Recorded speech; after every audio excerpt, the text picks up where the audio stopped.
Obviously, I'm happy with the way the guys started the season. It's good for them, not only to get a win, but to do it in the way that we did. I think we were really committed to the defensive side of the ball. It's been something that we have really emphasized and have spent a lot of time at practices on really trying to hone in on how we can improve defensively and, make some physical plays. So we did a good job on the boards overall. That's one way that you can represent physicality. A lot of stuff in the paint, points in the paint was good. Another indicator of what type of physicality typically that you're playing with. And so I was happy. I was happy with all the things that we did offensively, but more importantly, I thought defensively we had a really good game and a really good level of energy to start the game defensively.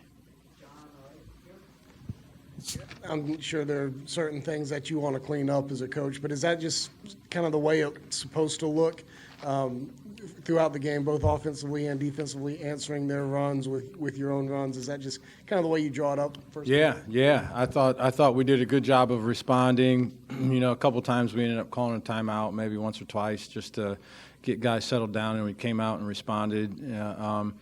It's the beauty and the value of having a lot of guys that can play. We played a lot of guys that can ultimately make a play offensively or make a shot, and then that can play within the framework of what we want to do defensively with a high level of intensity and energy and just being connected as a group, knowing what we're doing. So, but I thought we did a good job of responding, particularly once we got a lead.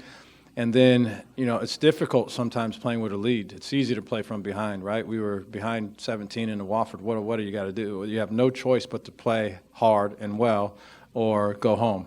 And so when you're up with a lead, sometimes, it cuts 5-6 points, get cut off that lead, and it can be difficult to play and still be aggressive and still be smart. And I thought we did a good job of that. You mentioned how happy you were with the defensive play. How would you evaluate how y'all guarded Broadnax and Bailey, and especially Talon Cooper? Seemed like he was on Broadnax and did a pretty good job against him. Yeah, he did do a good job. I thought his size overall bothered him. Broadnax is such a good player. He's smart and he's strong. He's strong for a perimeter guy, and he's real comfortable just around the basket. He's comfortable with contact, and so I thought we did a good job in a couple areas, 3 in particular. One, not many wide open shots, because those stare down threes are the ones that he can make at a high level. I thought we did another good job of just being physical with him and staying in front of him. So we drew a line in the sand that was, maybe just inside the free throw line or around the free throw line versus drawing that line in the sand really close to the basket. And then he's such a good player and smart player is once he picks his dribble up and starts pivoting and using his body and his size and his mass, he's really, really crafty at that. And we did a really good job of being disciplined and not getting our bodies out of position while he began to try to do that. So we forced him into a couple tough shots. He missed a couple of them, thankfully, and then we did a good job rebounding. Coach, offensively, I think your effective field goal percentage is over 63%, if my math is correct. But okay. How were you guys able to, get that type of shot creation and be able to get the kind of looks that were seemingly really open, especially at the end of the first half? Yeah, I thought we did a good job of playing inside out. We had some open looks also. Just a couple off the top. I know BJ had a really good look from 3. I think Jacoby had one in the opposite corner of our bench that was a really good look and that we generated. And, I think a lot of it was just ball movement. I think a lot of it, too, was just willingness to pass to and unselfishness to pass to a guy if you didn't have a great situation. And so we got the ball around.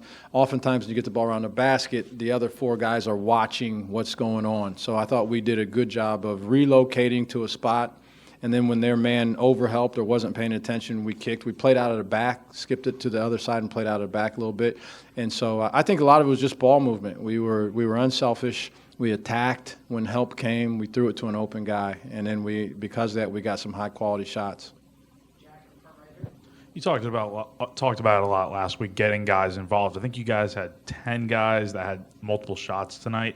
How important was it to see everyone get kind of a look? And do you feel like that's sustainable for the next few weeks and getting everyone kind of involved in the game? Yeah, we'll see. In an ideal world, we got I don't think got 15 guys, or how many ever guys that aren't redshirting that are playing. How many ever that is, all those guys would get a chance to play double figures minutes and shoot the ball. But I don't think that's sustainable. But we have a lot of guys. There's not a lot of separation with some guys, and that can go either way. For us right now, it's been a good thing in that if somebody's not playing well or effective, then or gets injured or gets in foul trouble, we put somebody else in, and they feel comfortable going into the game and executing what we want to execute. So, honestly, as we move forward, we'll settle into a couple things from a role standpoint, from a minute standpoint, rotations and substitutions. That's part of what the early season is. But I do anticipate us having a lot of guys going in and out of the game at some point or another, just because, it's basketball. You don't have your best stuff every day, and it's not due to a lack of effort. It's not due to a lack of practice. Every now and then you just have a day where you don't have your best stuff, and to be able to throw guys in, even for short spurts, to be able to carry the torch until somebody gets back and gets that on that second turn, maybe they start playing a little bit better. I think that's important for us. With as many newcomers as there are on the team this year, what did tonight show you about the team's chemistry? We had the foreign tour in the summertime, which always seems to work wonders for the chemistry. The guys always think those trips are about going to the beach and maybe they went to the casino a couple times or playing their games. They really think it's about playing the games, when the coaches, honestly, it's about all the other stuff that goes along with a trip like that. And it was awesome to see our guys. They had one day, actually, that they had no responsibilities, no team responsibilities. We didn't make them have breakfast at any particular time. They could do whatever they want. And the word gets back to us that they all spent the day together. So that was great. I think that works to really solidify some relationships, and bonds can grow during that time. It's a fun-loving group, honestly. It's a fun-loving group, and we don't have one selfish guy on the team, and that's a rarity. Honestly, that's a rarity. So we've done a good job of enjoying each other's company, playing for one another, and so we'll hit there'll be some adversity that comes along, and that'll be the true test. When we do that, are we still able to have the same spirit? Are we still connected in the same ways? And if we are, that's why the Wofford exhibition was a great situation for us. We had to make some moves after going down. It's hard to play a Division I team and be down 17 at half, and in 20 minutes erase that lead, and actually we did it in about 10. We went from down 17 to up 5 at the 10-minute mark. So a lot of that has to do with not just good play, but the fact that these guys enjoy playing together. Kind of going off of that chemistry, you had 16 assists tonight and 11 against Wofford, so there's a little bit of an increase there. But being able to see these guys look for a pass before going for a shot themselves, despite the fact that this team has done a really good job of getting good looks for themselves, how important is that for you to see this early having that being established? Yeah, it's paramount, I think, moving forward, because what's really hard is to try to get guys. Let's say no one's playing with each other, but yet individuals, 3 or 4 at a time out there, are playing really good one-on-one stuff. And you got 4 other guys that are accepting it because they're playing really well individually. What are you going to do? Be the guy that's unhappy that your team's winning and 4 guys are playing really well individually? Then when you hit rocky waters, to try to get that to go the other way and start to play as a team at that point, virtually impossible, right?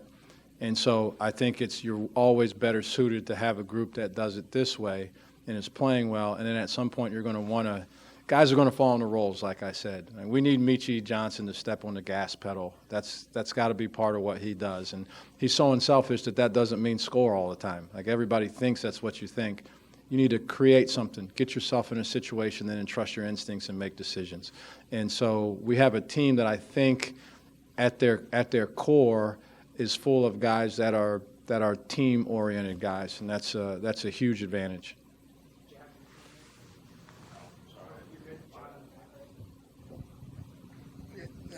Austin and Arden didn't suit up tonight. Is that an indication they're going to redshirt, or the plan? It's a good indication. Yeah, it's a good indication. Today was the soft deadline for them to make decisions. I had meetings again with both of those guys and with Morris today, and Morris decided he wanted to play. And so the other guys probably will end up redshirting. I think I told both of them that it can be a really good year, this redshirt. You know, today, in today's world, when you throw the word redshirt out there, it's like the scarlet leather. It's a negative connotation associated with it. But you know, I've also seen some good players that grew over the course of the next 3 or 4 weeks, and the redshirt came off. I don't anticipate doing that, but if somebody got to that point, I would do it. And then, you know, I think you have to be committed to playing someone at that point in time. But they'll probably redshirt, and it'll be good for them. They both need to make some improvements physically, but both of them talented guys, aggressive guys. They're both aggressive, good basketball players. And I think the tentative plan when Morris came in early was for him to redshirt. He was in, I think, 5 minutes into the game tonight. What was the conversation like with him, and what has he shown you to be able to get out there that quickly and that often? Yeah, I mean, there was, in all honesty, there was some level of reluctance for him to play. Not a lot, but I think it stemmed from he came here with a plan. He came here with a plan. He knew who he was. He knew what our belief in him was as a player, what we were projecting the future to be for him. And he and his group of people, close group, they loved that. And they had a great plan. It was a very good plan. And then plans deviate for one of a couple reasons. There's a change. Either you're ahead of what you thought or maybe behind what you thought. And he's ahead of what we thought. Just as a competitor, he's, believe it or not, he's gained about 15 pounds since he's been here, amazingly enough. But he's ahead. He was ahead. And so I assured him that opportunity for him to play would certainly be there, and that we're a better team if he does not redshirt. And then I let him ultimately make the decision. I wasn't going to force him one way or the other.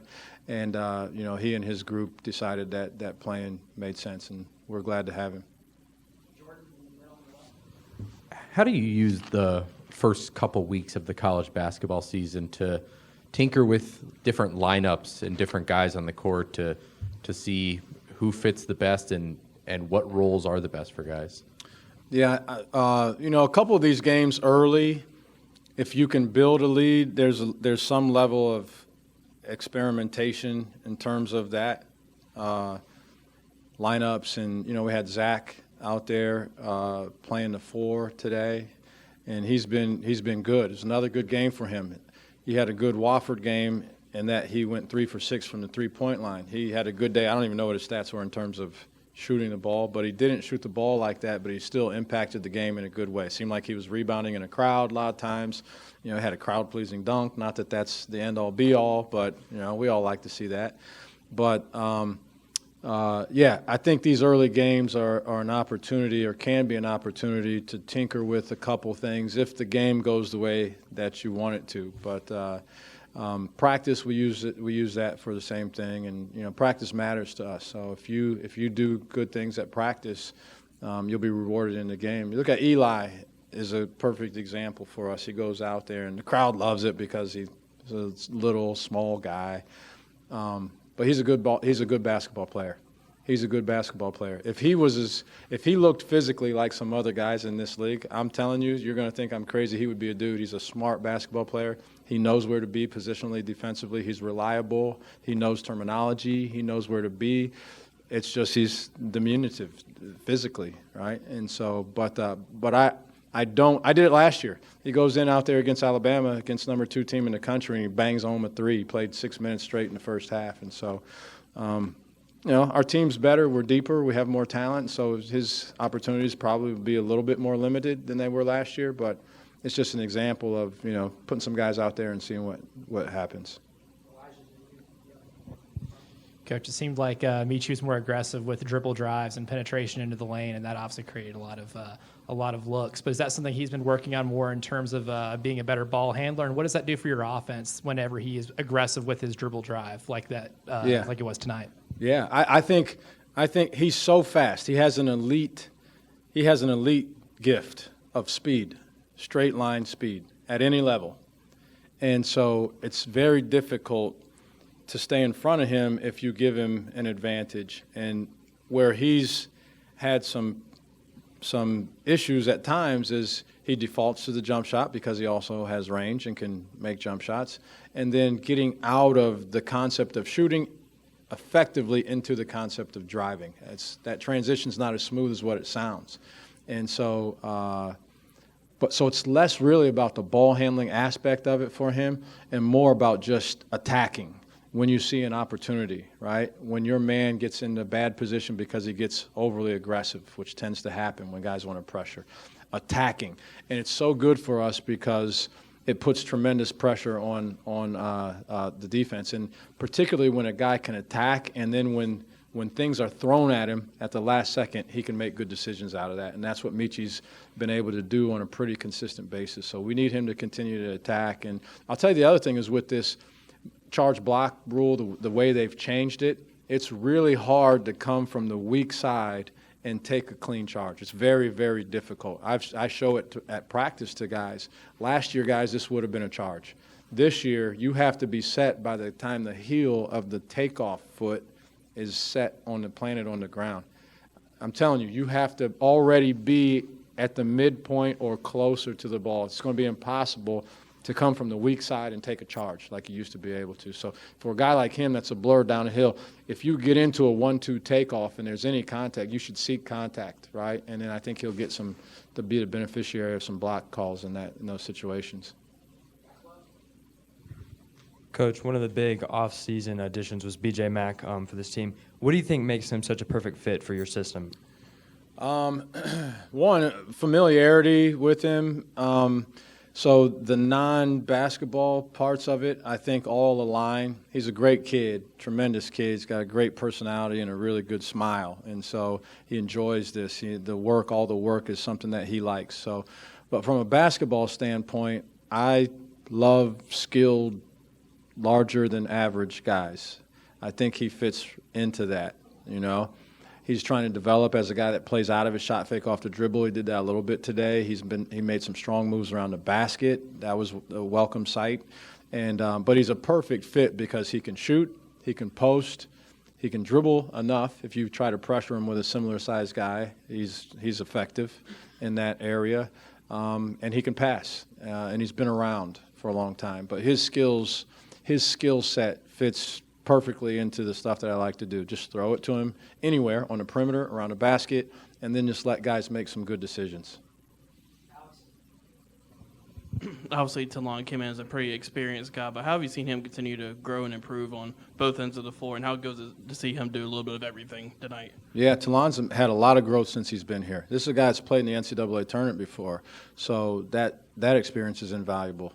This is a guy also that came from a team last year that had very little success, and so he's motivated to prove at this level he can be a key factor in turning things around and winning at this level. But he's grown a lot. I challenged him early in some individual defensive situations. I think he'll be the first.